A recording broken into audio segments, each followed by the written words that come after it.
High, আমি Priyanka's cooking passion চ্যানেলে আপনাদের সবাইকে স্বাগত। আজ আমি মাত্র হাফ কাপ সুজি দিয়ে বানিয়ে দেখাবো মুগশলা পিঠে। এই পিঠেটা খেতে ভীষণ সুন্দর হয় আর বানানোও খুব সহজ। যখনই আপনাদের হঠাৎ করে পিঠে খেতে মন চাইবে, আপনারা এই পিঠেটা বানিয়ে নিতে পারবেন। তাহলে দেরি না করে দেখে নিন আমার আজকের এই রেসিপিটি।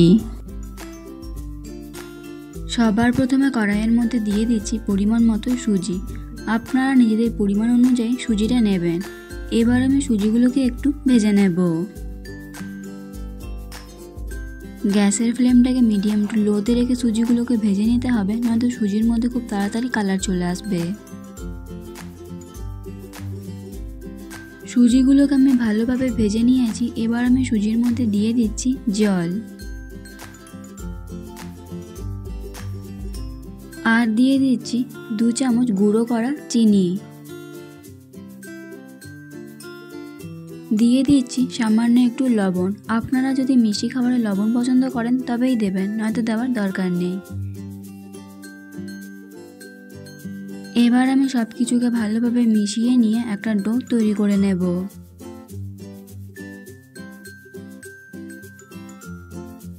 এই সুজি ডোটা তৈরি করতে খুব বেশি সময় লাগবে না, প্রায় 5-6 মিনিট ধরে নাড়াচাড়া করলেই দেখবেন সুজিগুলো খুব সুন্দর ডোতে পরিণত হয়ে গেছে। এবার এটাকে আমি একটা প্লেটের মধ্যে নামিয়ে নিয়ে ঠান্ডা করে নেব। আবারও কড়াই বসিয়ে দিয়েছি। এবার আমি কড়াইয়ের মধ্যে দিয়ে দিচ্ছি গ্রেট করে রাখা গাজর। এখানে আমি 2টো মিডিয়াম সাইজের গাজরকে গ্রেট করে ভালোভাবে ধুয়ে নিয়েছি। এবার এটাকে আমি একটু নাড়াচাড়া করে নেব, যাতে গাজরের মধ্যে থাকা জলটা শুকিয়ে যায়। এবার আমি এর মধ্যে দিয়ে দিচ্ছি 2 চামচ চিনি। আপনারা নিজেদের পরিমাণ অনুযায়ী চিনিটা দেবেন। আবারও আমি সব কিছু ভালোভাবে মিশিয়ে নেব।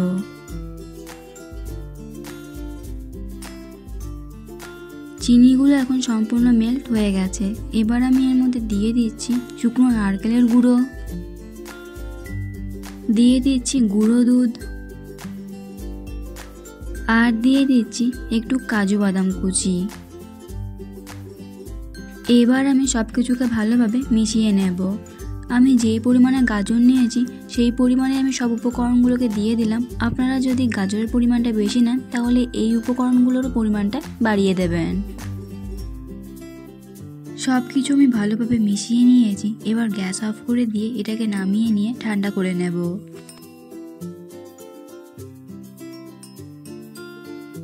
এবার আমি সুজির ডোটাকে একটু মেখে নেব।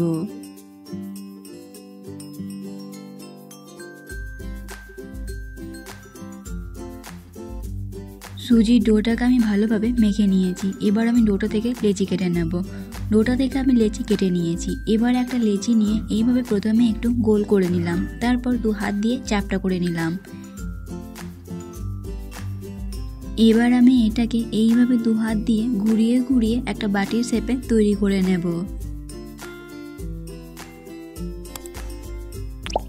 আপনি যদি আমার চ্যানেলে নতুন হয়ে থাকেন তাহলে ভিডিও দেখতে দেখতে আমার চ্যানেলটিকে সাবস্ক্রাইব করুন এবং পাশে থাকা বেল আইকনটি অন করে দিন আর নতুন নতুন ভিডিওর আপডেট পাওয়ার জন্য।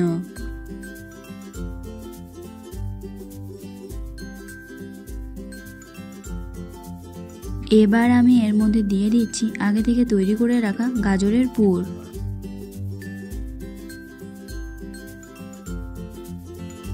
এবার আমি 2 সাইড দিয়ে এইভাবে একটু ভাঁজ করে দেব। এবার হাত দিয়ে সাইডগুলো একটু চেপে দেব, যাতে পুরটা বেরিয়ে না যায়।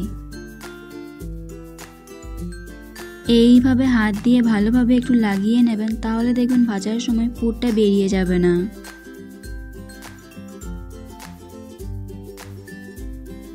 এবার আমি ধারগুলোকে হালকা হাতে চেপে এইভাবে একটু ডিজাইন করে দিচ্ছি। আপনারা নিজেদের পছন্দ অনুযায়ী যে কোনো ডিজাইন করে নিতে পারেন। এইভাবে করে একটু মুড়ে দিলেই একটা ডিজাইন হয়ে যাবে। পিঠেগুলো দেখতেও খুব সুন্দর লাগবে। একটা পিঠে আমি তৈরি করে নিলাম। আমি এভাবেই সবগুলো পিঠে তৈরি করে নেব। সব পিঠেগুলোকে আমি তৈরি করে নিয়েছি। এবার আমি পিঠেগুলোকে ভেজে নেব। তার জন্য তেল গরম হতে বসিয়ে দিয়েছি। তেলটাকে কিন্তু এখানে খুব ভালোভাবে গরম করে নিতে হবে। এবার আমি তেলের মধ্যে পিঠেগুলোকে দিয়ে দিচ্ছি। আপনারা এই পিঠেগুলোকে তেলে ভাজার পরিবর্তে ভাপিয়ে নিয়েও খেতে পারেন, তাতেও কিন্তু খেতে খুব সুন্দর লাগবে। পিঠেগুলো তেলের মধ্যে দেওয়ার সাথে সাথেই কিন্তু পিঠেগুলোকে নাড়বেন না, তাহলে কিন্তু পিঠেগুলো ভেঙে যেতে পারে। প্রায় 1-2 মিনিট পর এবার আমি পিঠেগুলোকে একটু উল্টিয়ে দিচ্ছি। পিঠেগুলোকে উল্টে পাল্টে ভালোভাবে ভেজে নিতে হবে।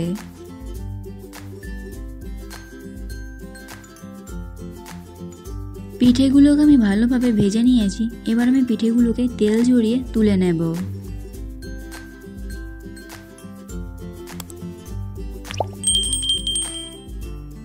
আমি এইভাবেই সবগুলো পিঠে ভেজে নেব।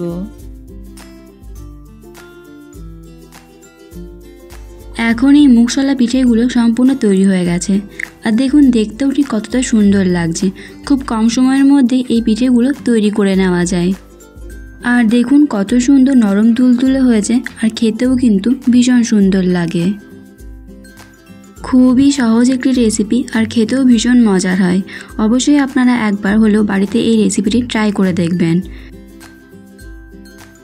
এই রেসিপিটি আপনাদের কেমন লাগলো অবশ্যই কমেন্ট করে জানাবেন। ভালো লেগে থাকলে লাইক এবং শেয়ার করবেন। আজ এই পর্যন্তই।